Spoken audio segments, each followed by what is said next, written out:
and a very warm welcome to this month's Pacecast. I'm Anita Pace and thank you for joining us.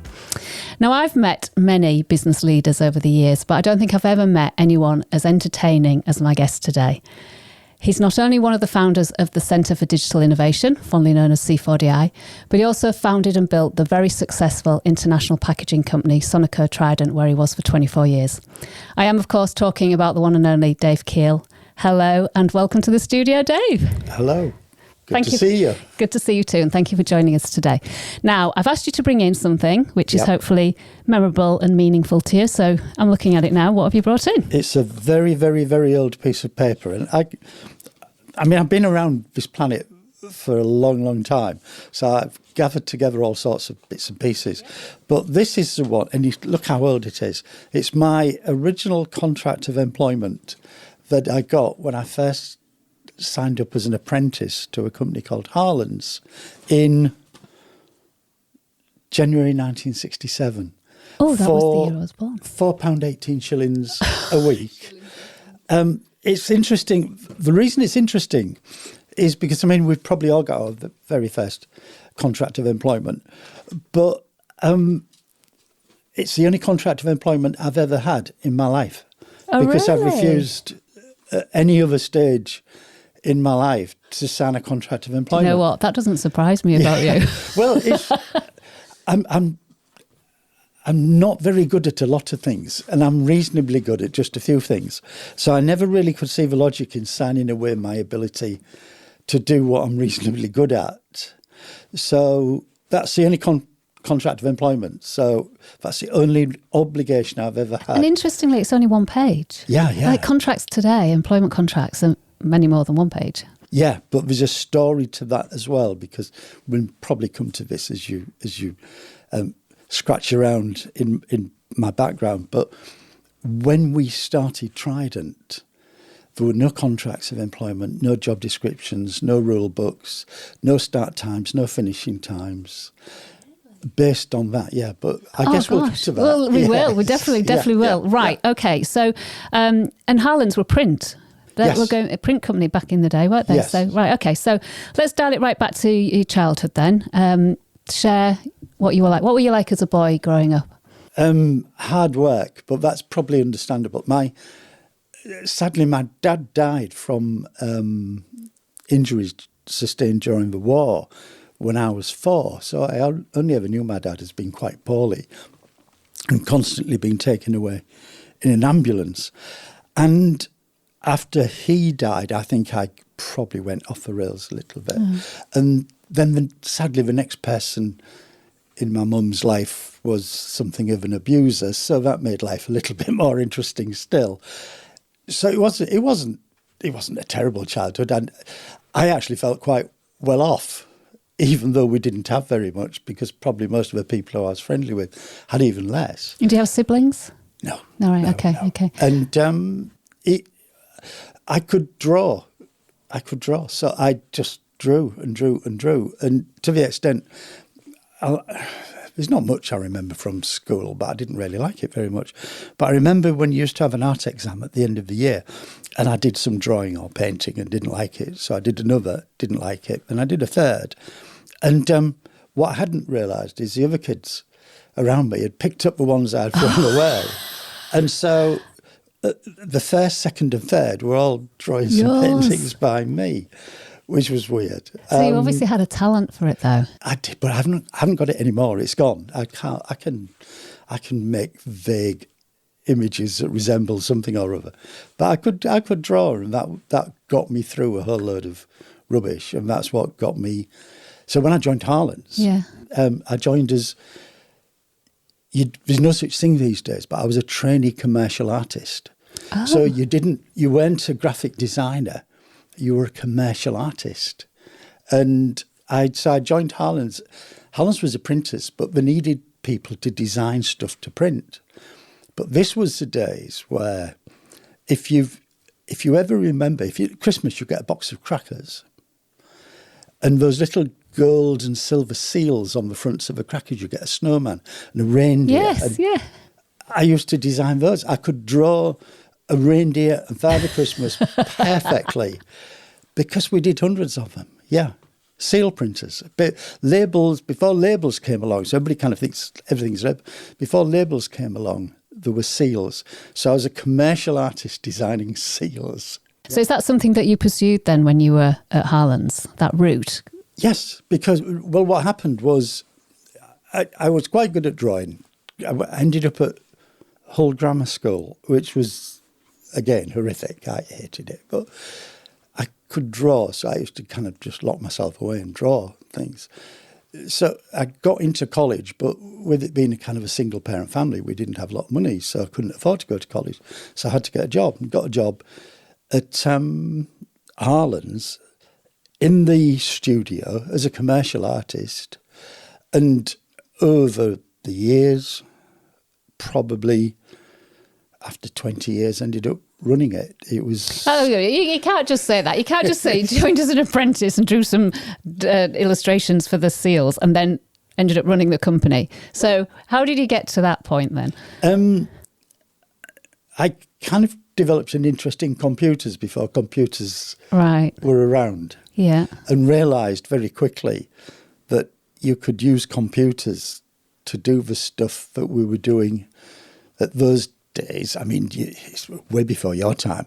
We moved from paintbrushes. So I literally had to, if I was designing something, if I needed something in Times or Helvetica, I had to draw Times and Helvetica, every letter. Oh, wow. Amazing. Yeah. And you draw it in black Indian ink and then use white designer's gouache. It must have taken ages. It did.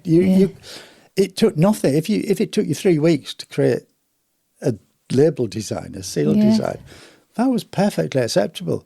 And if there was also, in the old days, you used to have typesetters. Yes, I remember those. Right, yes. Typesetters. And so you go down to a typesetter sometimes and say, look, I need some wording for this, I don't know, whatever it might be, orange juice label.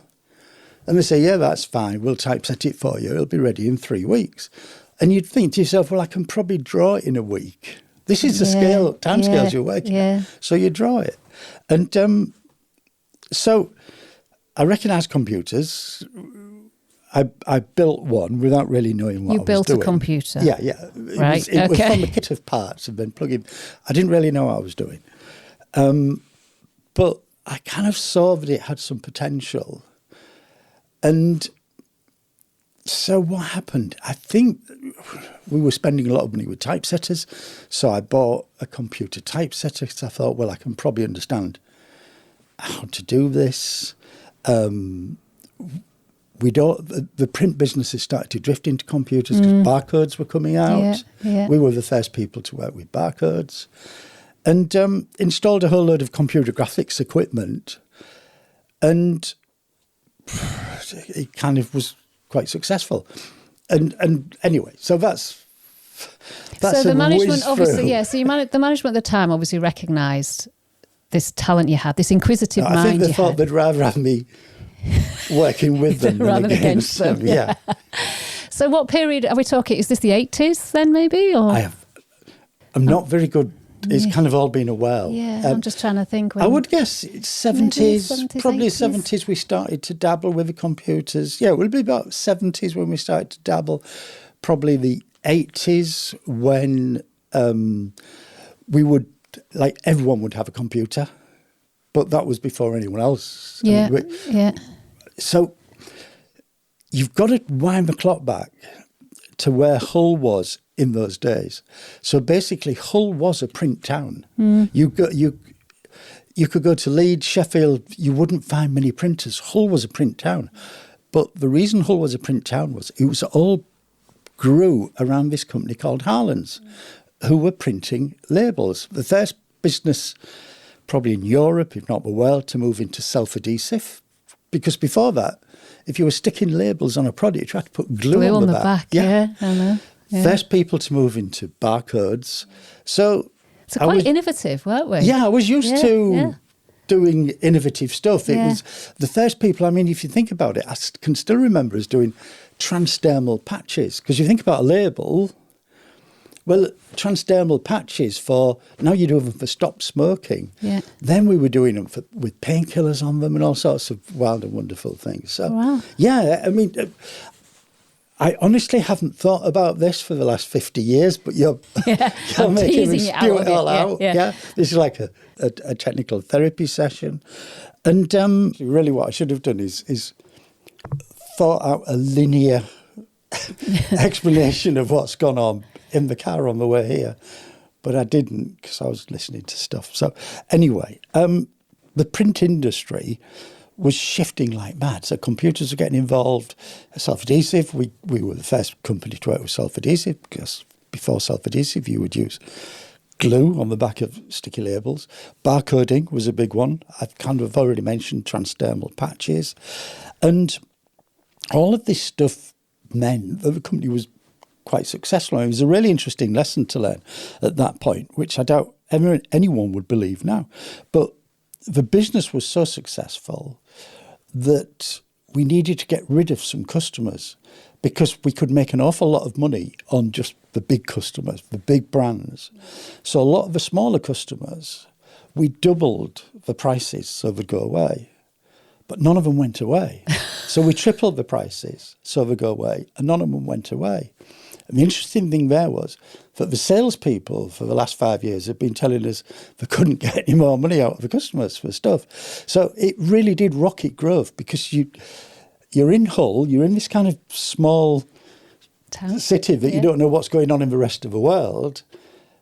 And then you sit back and think, well, actually, we're pioneering a whole load of stuff. So I kind of that's when I learned that in Hull it's all right to be a pioneer because you can do stuff that is nationally, if not globally, significant. Yeah. And I know I've wound the clock forward pretty quickly, but the key part of all of this was that by the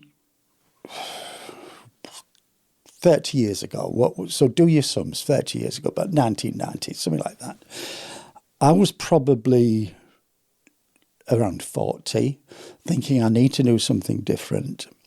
And what I saw, which is what I've continued to see for the rest of my life, is that computers have been introduced. We had loads and loads and loads and loads of data, regardless of what the data was. In our case, it was the data that represented a customer's logo or a brand.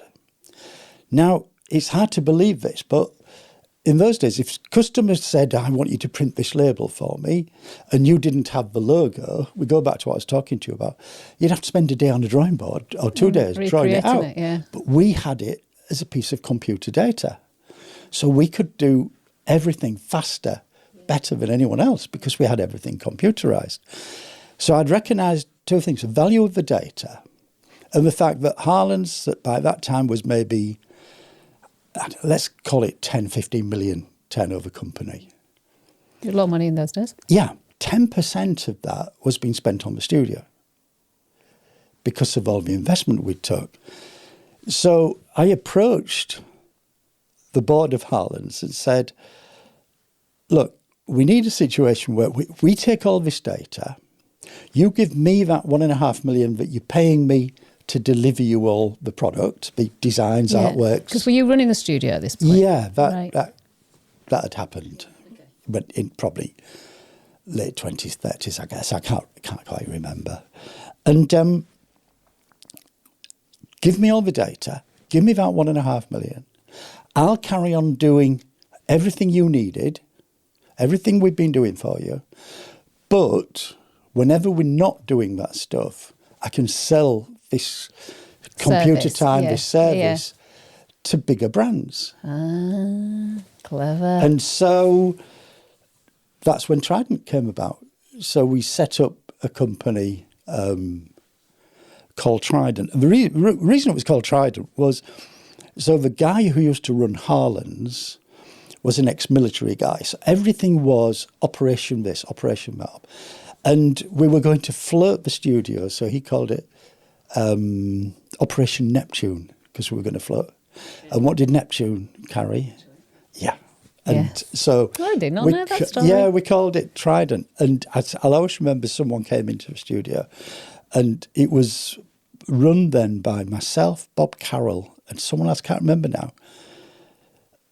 Bob Carroll was the accountant. I was like creative and development and some other guy. And someone came into the studio and says, why do we call it Trident? And Tracy, who sadly passed away a few years ago, turned around and says, it's because of those 3 pricks over there. Yeah. So, like it. And that was it. And so Sonoco took over Trident, took over Harland's, threw Harland's out, decided they didn't like what they'd bought, and then we carried on growing Trident. And as an independent company then? Yes. Yeah. And it grew like topsy. I mean, I doubt whether any company locally has ever experienced, or probably not many people in the UK, have experienced the rate of growth that we had. So we were doing 20% year-on-year growth for probably 15 to 20 years. So we would go to the college and say, we need all the artists you can give us. And so we'd sign up 20 or 30 people to come and join us. We got so desperate, I even got to the point where I gave someone a job who was a tattoo artist, because I thought if he can move a needle up and down, he can probably move a mouse up and down. It wasn't particularly successful. I was going to say, how did he go? But, so yeah, that was, and so we took with us to Trident. We had a regular customer giving us money so we could. And these are big brands you were working with, weren't they? Well, by that time, yes. Yeah. So, interesting thing about Trident, we got it to about 75 million turnover, 750 staff at its peak, which is ridiculous from a startup. And this is still in Hull, isn't it? Yeah. But by that time, we'd opened in America, in Cincinnati, because we did a lot of work for Procter & Gamble, and they were based in Cincinnati, in of all places, Twin Towers, but not Twin Towers, New York, Twin Towers, Cincinnati, Coimbatore in India, Guangzhou in China, Mexico City. I mean, we were opening all over the place. And there's some interesting stories there. But yeah, we had a regular customer to get us off our feet. That was brilliant. That's what every business needs, a regular big customer. We had the secret sauce, which was the data. We had some incredibly skilled people. We had all of the computers. And by that time, we'd realised that the best way to grow a business is through brands. So we probably had 75 million turnover and less than 20 customers. Unilever, L'Oreal, Procter & Gamble. The biggest there are. Yeah. And it got crazy. We even had, might have been 30 or 40 people in Iceland, not Iceland where mums go to. Yeah, not the country. No, Iceland where mums go to. And dads, let's just say. Well, yes, yeah. And but it used to be mums, that's why mum goes to Iceland, do you remember? Yeah. So, just doing the designs for all the Iceland packaging. Yeah. So it was absolutely crazy. I mean, do you remember it being an exciting time? Was it a stressful time? What was it like for you as one of the founders and you were the managing director, weren't you? Yeah, joint managing director, because I'm not very good with figures.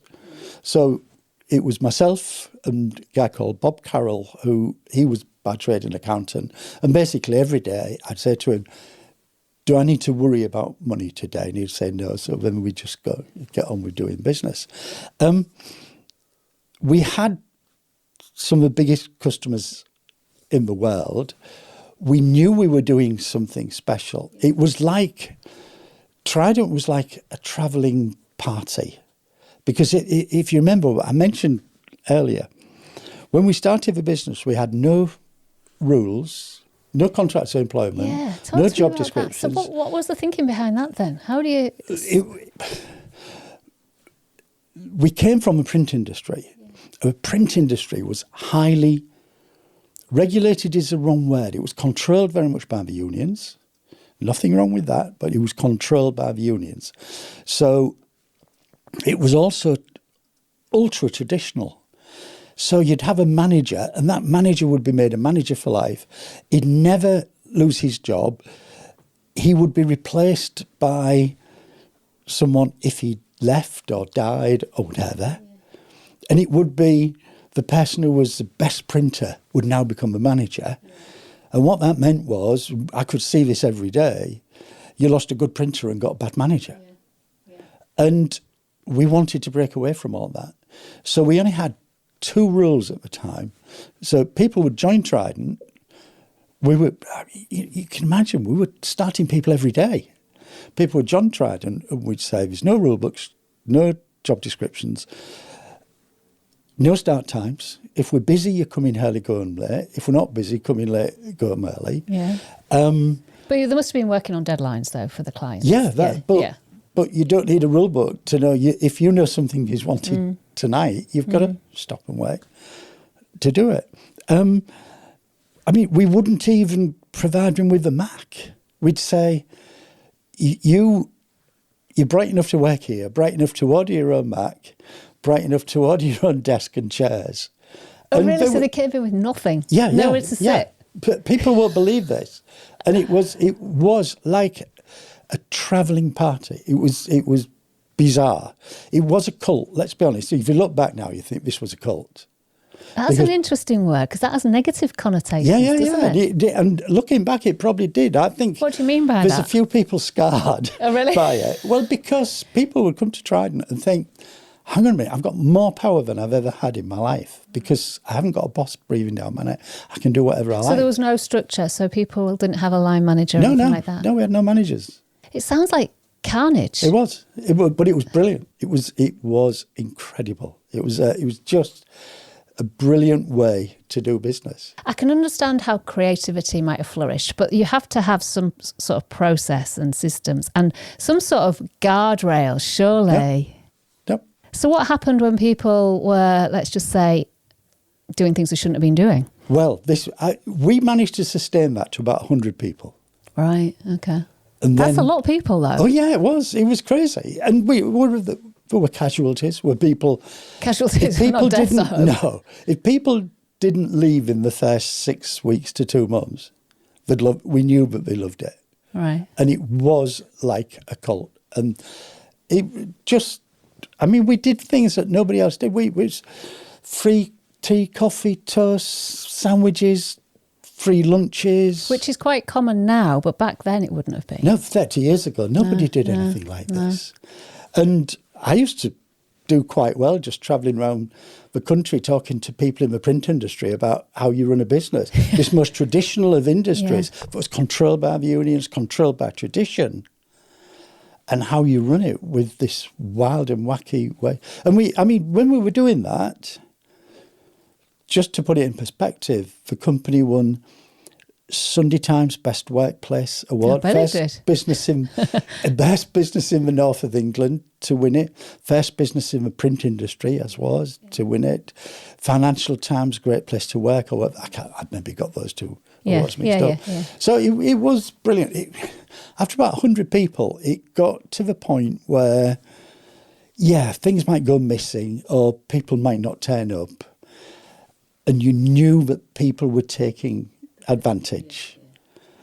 And I'm surprised it wasn't before then, really. Yeah, well, I just think we had natural wastage. People would join, think, what the hell have I joined? What is and this leave, place? And people would stay and think, I've got more power than I've ever had in my entire life to do what I want to do with the biggest brands in the world. I was going to ask you, what sort of manager do you think you were then? But it sounds like you weren't really managing them anyway. No, you were just letting them do what they wanted to do. I'm not a particularly good manager. There's all sorts. Why I'm so excited about what goes on around me today, I think I've already told you this, I'm not particularly fascinated by myself. I find it interesting that anything that I've done might be of interest. I'm more fascinated by people around me and how they do stuff, which I find intriguing. But what I absolutely love at the moment is the fact that everybody you talk to, because I still work with the big brands on a consultancy basis. Everyone you talk to just talks so openly about mental health. Like when we sat down here, I said, I had terrible dental work this week, and this is even worse. I mean, but coming on here, you don't look at me and frown and think, oh my God, the poor man, he's had dental work. But I've had kind of mental health issues all my life, because if your dad dies when you're 4 and you have... An abusive stepfather. Yeah. And then, I mean, my second stepfather was lovely. It was just like this stepfather in between, so to speak, because I'd hate anybody to think there was anything wrong with him. And you don't grow up with the best of mental health. But for me, I was keeping it repressed for the first 70 years of my life. Which is what men tend to do. Well, you wouldn't, especially if you're running a business. You're a senior person in a business, or then you're starting up a new business. You never mention, because you'd be frowned at. It would be a show of weakness. But now I love talking about the fact that I suffer a great deal from anxiety and always have done. And which you wouldn't know. When you told me that, I was very surprised by that, because that isn't, I don't see that in you. You come across quite confident. It's probably a learnt behaviour. I mean, it's but nobody knows what's going on underneath. No. It's the swan with the feet going crazy. 100 miles an hour underneath the water. So it's so refreshing to me to be able to refer to it and not feel that I'm going to... It's like I had to come out as being an anxious person. It was interesting. I mean, I'm all over the place here, but when I got involved in the C4DI, I had to come out as a business person. And that was bizarre, because after having that background I'd said to you, for me, if anybody says to me, what's business about? I say it's about people. It's about getting the best out of people, creating an environment where people can love what they're doing and feel committed to what they're doing. It's about recognising that those people are giving up a bigger part of their life to you than they are to anything else in their lives, and making the most of that. Within 6 months of me coming out as a business person, I had people in Hull running relatively small businesses telling me, of course, you know that business is about power, it's about control, it's about conflict. And this was... You didn't recognise any of that? I didn't recognise, I couldn't see what was going... No. It just was so alien to me. So if anybody's kind of thought Dave Keel is a little bit weird, well, that's probably why, because I kind of survived in this weird vacuum of pretty difficult childhood, starting a business that had no rules and regulations. And it was only when we got to about 100 people that we realised, well, we probably need a HR manager. Then the HR manager tells you need to have contracts of employment, and we need an accountant, so we need to start filling in timesheets. But, it was... It wasn't necessarily wrong, it was just different, wasn't it? Yeah. I was never as comfortable with that as I was in the early days. The early days was truly pioneering.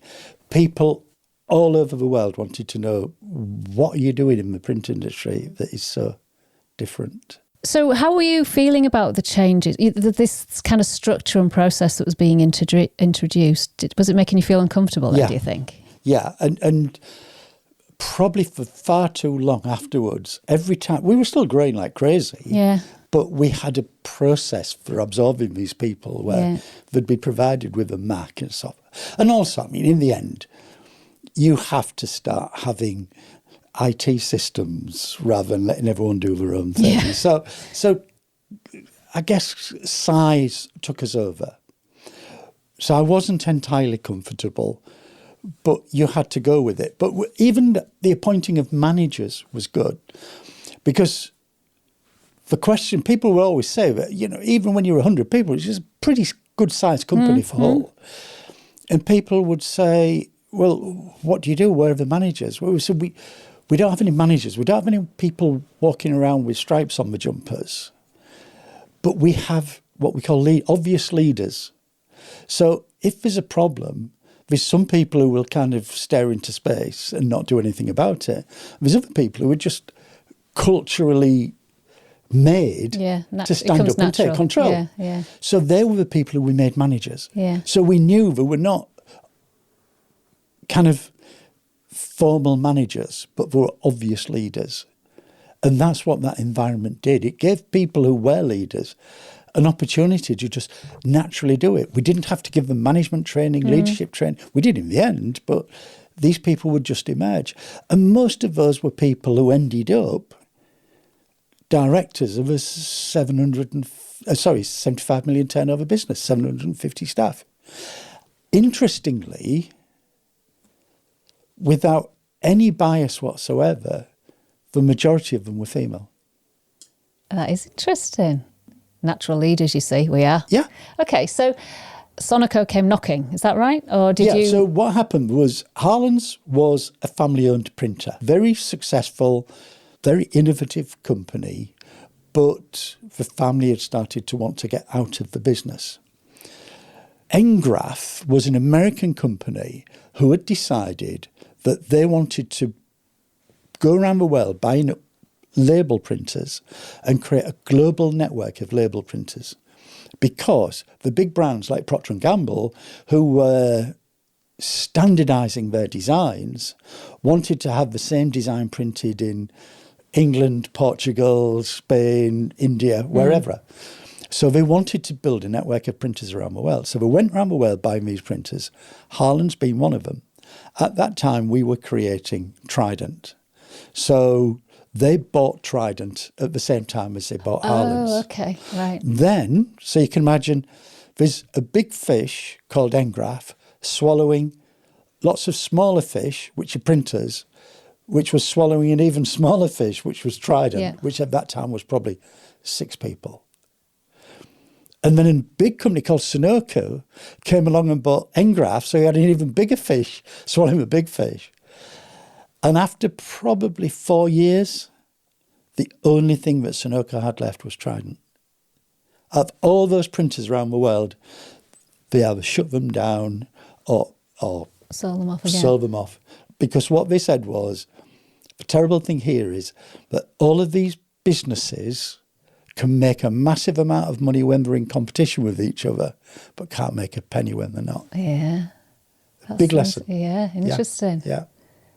So your business was the last man standing? The last man standing, completely and utterly the last man standing. And how did you feel about that then? Because culturally it must have been changing phenomenally at that time. Our role became entirely protecting the culture we had in the UK from the slightly more oppressive culture that we had in the USA. And it was bizarre. It was because Sonoco's a massive, massive company.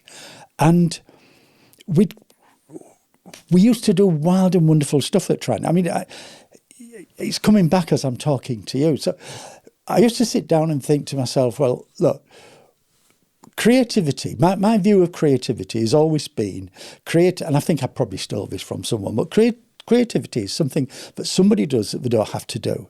So we all have to eat, but we don't have to do cordon bleu. We all have to wear clothes, we don't have to wear the height of fashion, etc. So what can we do that we don't have to do? And the best one I use as an example was health and safety. So every company, especially if you're now American, has to do health and safety. Every month you have to do something to do with health and safety. How do I make it special?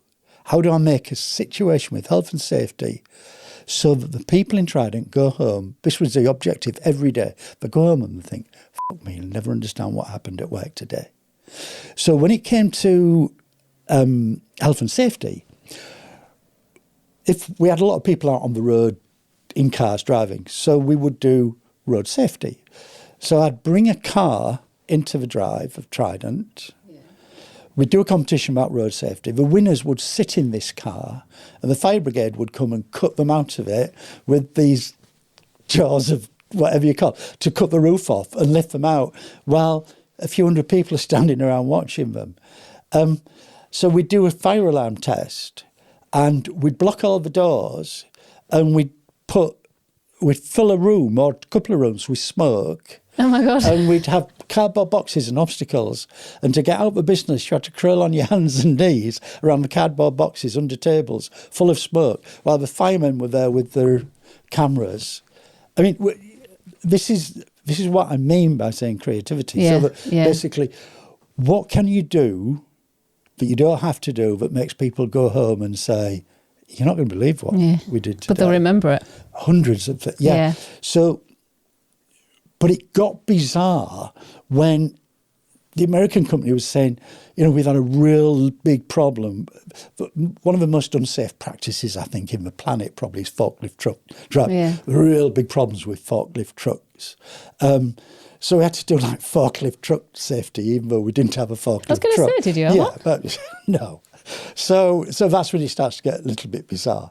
But yeah, so our role was very much trying to keep as much as a Trident culture as we could, whilst going over to America and filling in all the corporate forms and walking around with these.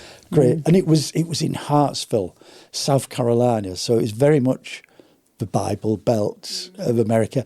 Also very much an environment where it's rude to make, this is what we found out, it's rude to make a decision in front of anyone. So you go into someone for business and they'll never make a decision in front of you. They'll wait till you've gone and then they'll kind of get an email. And so we'd be arguing for hours trying to get a decision out of someone without realising that we'd already done the deal, but it would come in an email later. just bizarre things. But so different culturally. Yeah. So at what point did you think, well, enough's enough then? I got to 65. I had, an incredibly healthy pension available if I wanted it. I'd started to lose a bit of interest, I think. As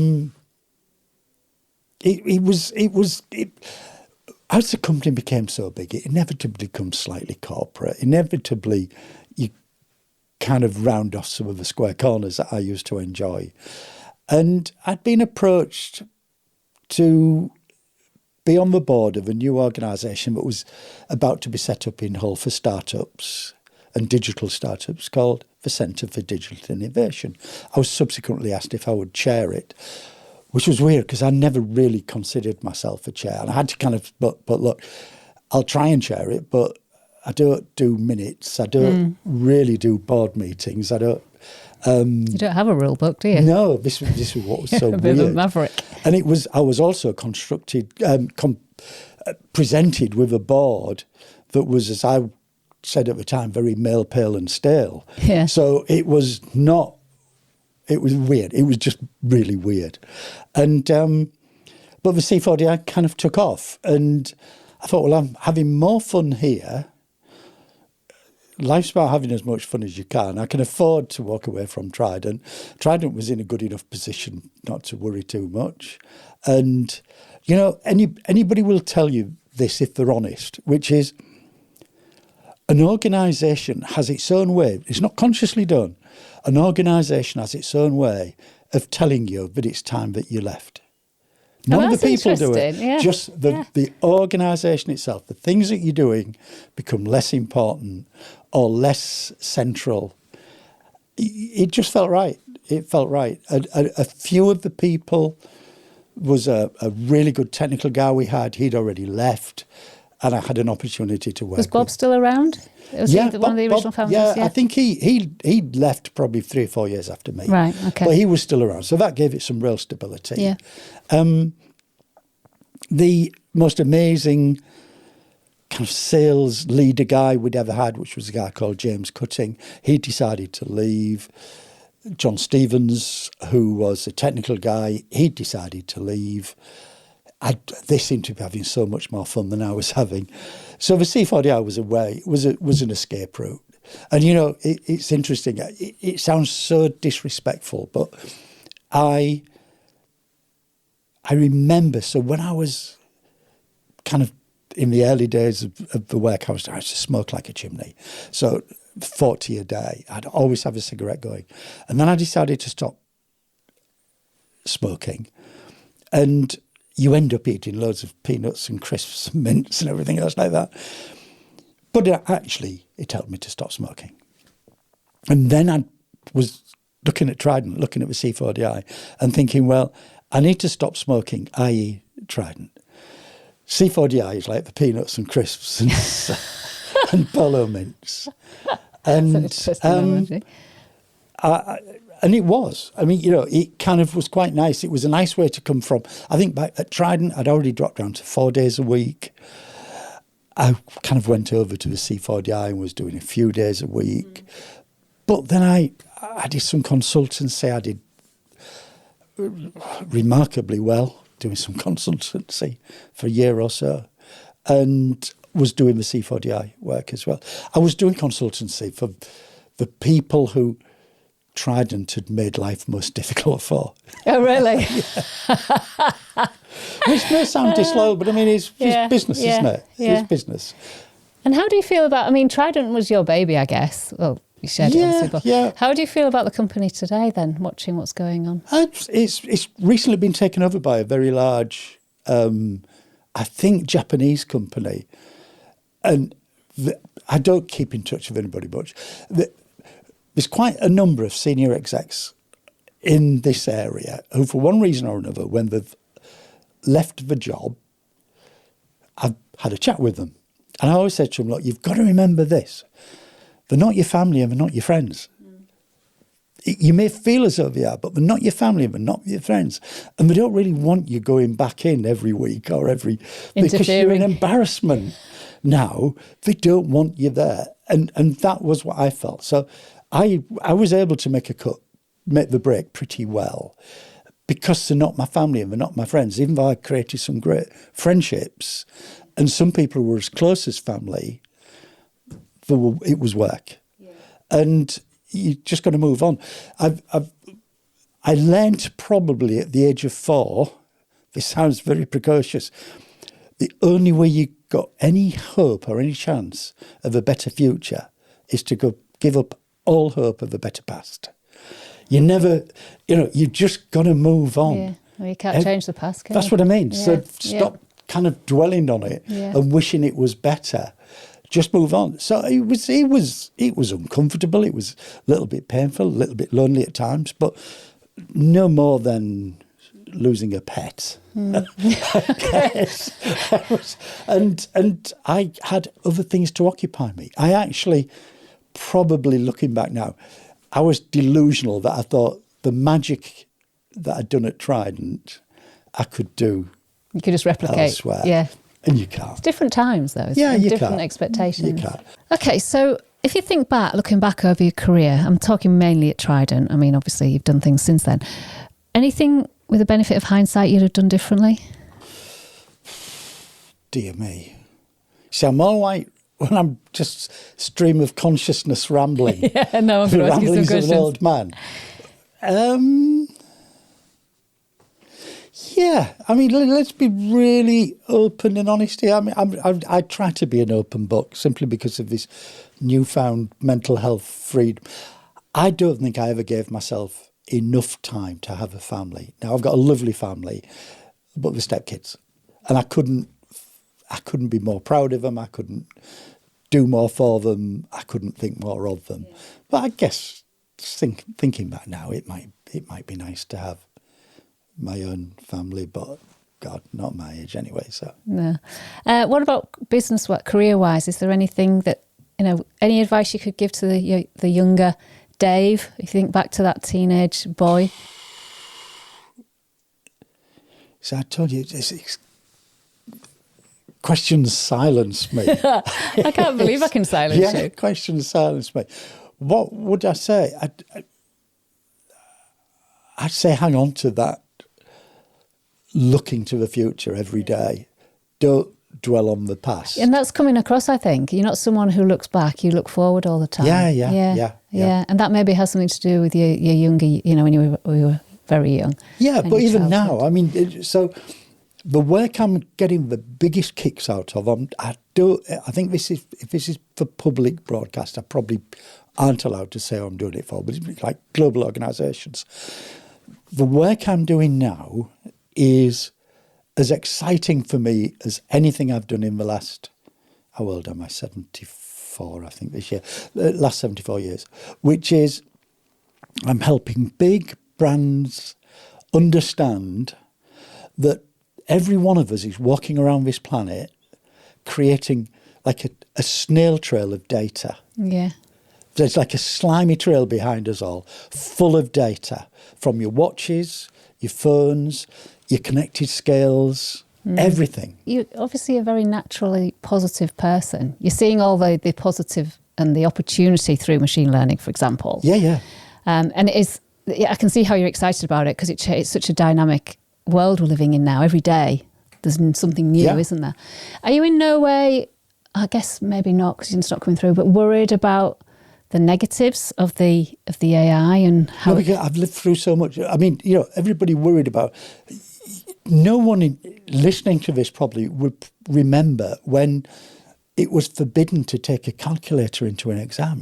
Calculators were going to ruin it for everyone. I remember that. Yeah, calculate. And then the next thing was laptops, and nobody's really suffered from it. And we'll find a way of surviving. I mean, if there's a human spirit, we'll find a way of surviving and making the most out of these things. So, just go with it, embrace it. So if I think about you outside of the working environment, share a bit of what are you like as a person? What do you like doing when you're not working and not getting excited about data and building companies? I like watching box sets. I love my music gigs.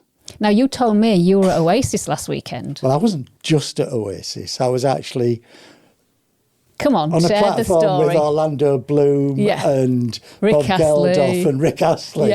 Oasis. Yeah. So, and why were you there? One of Oasis, right, I've been, me and my family and I have been going to Oasis gigs as well as loads of other gigs for at least 25 years. I mean, I saw my duty towards my stepkids, Charlie and Chloe, you know, of helping them to see the world, so taking them around the world. And there was no moment prouder than when Chloe went off to the University of South Carolina and we took her to the airport and she didn't even turn around and wave goodbye. She was just so confident in travelling. That's a beautiful, beautiful feeling. But we've been taking them to all sorts of gigs, amazing gigs. And it just so happened I got to know one of the guys in Oasis really well. And what had happened was I did a property deal through Trident years and years ago. The guy who we did the property deal with was the manager of Nana Cherry, Madness, All Saints, and a group called Heavy Stereo. There was a whole load of pillar talk going on, which we won't go into, but Oasis was looking for a new guitarist. A friend of mine was in Heavy Stereo, so he ended up there. My friend said, I think you'd really get on with this guy because he's a really good artist. And whilst I'm not much of an artist, I'm pretty good at looking at other people's work. Yeah. Probably I got that from Trident with designs and various things. Yeah. Looking at other people's work and immediately saying, this is what you could maybe do to improve it. And there was nothing much I could do to help this guy. He was a brilliant artist, but we just got on so well. So we ended up getting asked to loads of gigs. I remember Teenage Cancer Trust, backstage with Paul Weller and Denise Lewis and Stephen Graham. Yeah. And because we just got asked to all these gigs. So 16 years and 1 month ago, we were at Heaton Park to see Oasis backstage. It was a backstage. It was like amazing, private chefs and everything. Yeah. And Chloe and Charlie were playing Guitar Hero with Kasabian. And that's kind of that. She never told me that story. That's a good way of, that's a good set of experiences for kids. Yeah. Because they're so level-headed. So I was not going to ask for tickets to Oasis reunion, even though it's probably one of the most important and biggest gigs in the world. And there'll never be another one. There's no one, Oasis aren't going to break up for 16 years and come back again. No. Even if they carry on as Oasis, it's never going to be the same. No. Even if we go back to High Flying Birds and Liam on his own, it's not going to be the same. But I was never going to ask for tickets because we were going for hundreds, if not thousands of pounds. But I walked out of the theatre one night, looked at my phone, here's the tour itinerary, how many tickets do you want and where do you want to go? I thought, Saturday night, in Manchester, Yeah. 6 tickets, and I can say thank you to a whole load of people who I've been close to through my life. And it was, we were just overcome with armbands, and we could get everywhere. And did it live up to expectations then? Oh, it was unbelievable. There'll never be another gig like it. There will never, ever be another gig like it. But my friend even came down and gave us all the bands to get onto the VIP platform. Free bars, you know, as many toilets as you want. It's like, just across the field, there's 80,000 people queuing at the bars and queuing for the loos. And it was just very exciting. But that relationship also, very sadly, put me in touch with Liam Payne, who was a good artist. Oh, and he used to send me, he was lovely lad. He used to call me boss all the time. And he used to send me all these pictures. What do you think to this boss? What do you think to that boss? That he'd drawn? Yeah, drawing, painting, iPad. I persuaded him to get an iPad and use brushes that David Hockney used, because I knew he loved David Hockney stuff. And he was lovely. He'd go off the radar for 6 months and he'd come back as though nothing had ever happened. And he was a lovely lad. And then, of course, look what happened. What a shame. Yeah. Did you ever go to a One Direction gig? No, that was not. Bit different to that was not on my radar. Yeah, a bit different to Oasis. Although, when my friend who was a manager, because he was his manager as well, came to Hull to see me about a year ago, probably, I said, bring me something for... There was one of the girls at the C4DI reception, and she was a fan. I said, bring me something. A fan of? Liam. Oh. And he brought a life-size cardboard cutout of Liam, which she took home on the bus. It's probably in her bedroom now. Well, I mean, it's probably got, sadly, a significantly increased value. Yeah, that's true, actually. Yeah, very sad. And I ended up actually... emptying all the photos and messages from my phone, all the WhatsApp stuff, and putting them on a drive and sending them for, who was his wife, the famous... Cheryl. Yeah, I've forgotten her surname, but yeah, because there was drawings he'd done of her, and the child, is it Bear? The child. Yeah, the child's Bear, and so I ended up sending them all. Oh. Yeah. Oh, how nice. Yeah. Anyway, let's lighten the mood a bit. Yes. So I'm conscious of time, so we are going to have to wrap it up. But a question that I'd like to ask you is, what's the best advice you've ever been given? Oh, I can go pretty quickly to that one. All right. So, and this probably sums up everything we've spoken about. So, long time ago, I was married for a short period of time, and her father was a senior police inspector. And we broke up, and I bumped into her father in a pub in Hull a few years later. And he says, how are you doing? I said, I'm doing all right, thanks, Bill. I said, I've recently been promoted to manager of the studio at Harland's. Oh, he says, that's good to know. He says, all you have to do now is learn how to make decisions. So I thought I was being really clever. So I said to him, actually, Bill, what you mean is to learn how to make right decisions. And he says, that's total bollocks. There's no such thing as a right decision. You make a decision, you move on.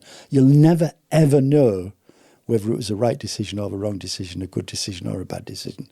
You just make a decision and move on. Yeah, and from that point, every time, anyone I've worked with, I've always said to them, don't let me ever hold you up for the need of a decision. Yeah. I will make an immediate decision on anything you want a decision on, because I get so frustrated if I'm waiting 6 months for a decision on whether we can do it.